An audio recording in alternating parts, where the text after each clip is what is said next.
Hi again. We're here with some story time for your evening's enjoyment. I am loving seeing your comments when you reply to the stories, if it was a new story for you or an old favorite.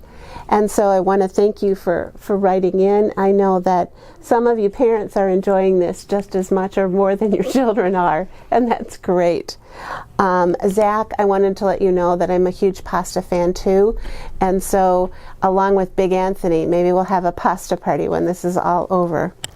And Emma and Molly and Connor and Seth and Sophia, I know that you guys have tuned in. And Molly, thanks for the comment about my hair. You liked my hair yesterday. That was so sweet. So let's get started for tonight, and I've got a little bit new format so that you can see the pictures maybe a little bit better. And I have a book for you that might be a new one for you.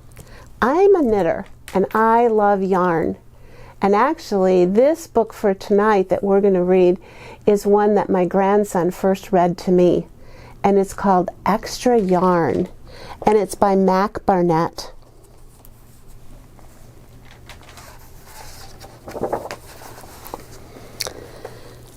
On a cold afternoon in a cold little town, where everywhere you looked was either white of snow or the black of soot from chimneys, Annabelle found a box filled with yarn of every color. So she went home and knit herself a sweater. And when Annabelle was done, she had some extra yarn.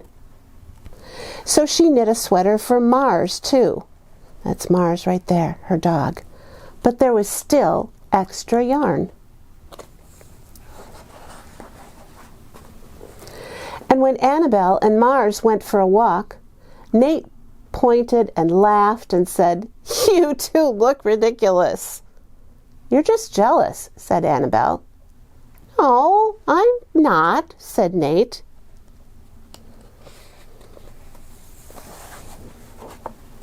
But it turned out he was.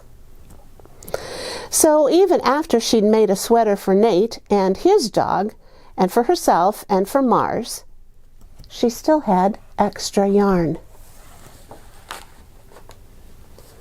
At school, Annabelle's classmates could not stop talking about her sweater.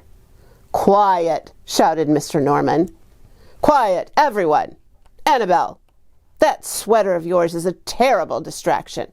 I cannot teach with everyone turning around to look at you." "Well, then I'll knit one for everyone," Annabelle said, "so they won't have to turn around." "Impossible," said Mr. Norman. "You can't." But it turned out that she could. And she did.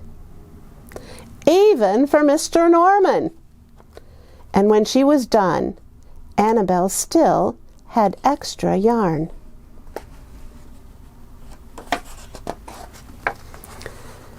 So she knit sweaters for her mom and her dad, and for Mr. Pendleton and Mrs. Pendleton, and for Dr. Palmer, and for little Louie.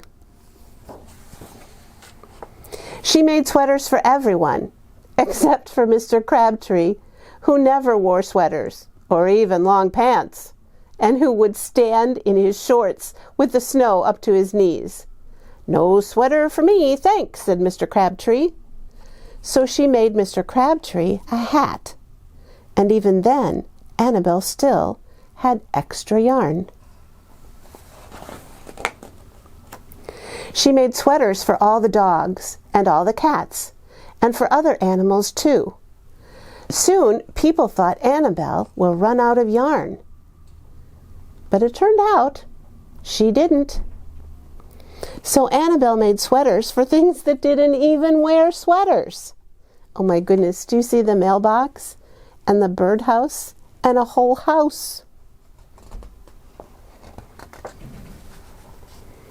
Look at Annabelle's town. Things began to change in that little town.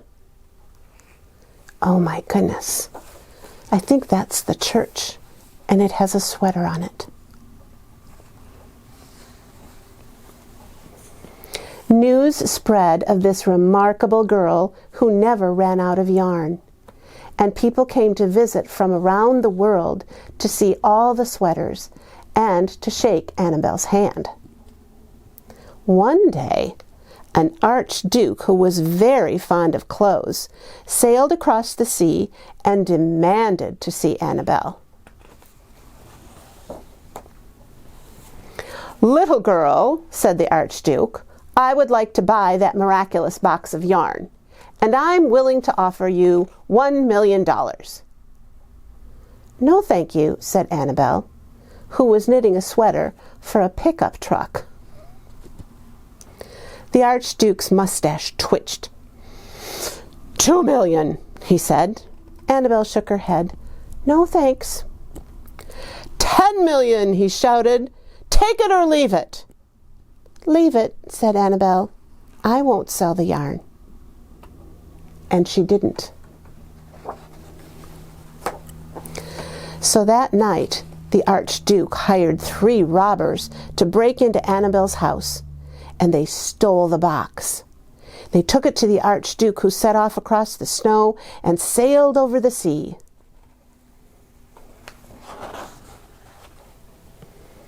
Back to his castle he went.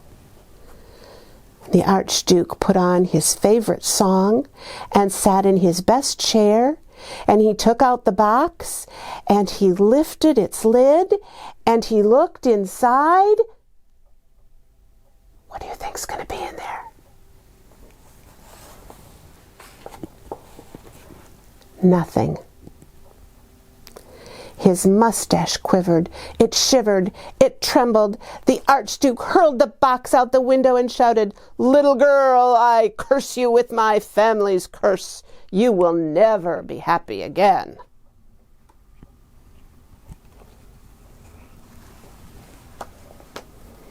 And there's the box. But it sailed across the sea.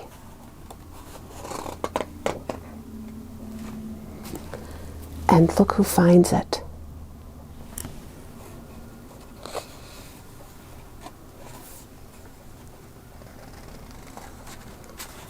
It turned out she was. She was happy again, and she continued knitting, and she always had extra yarn. The end.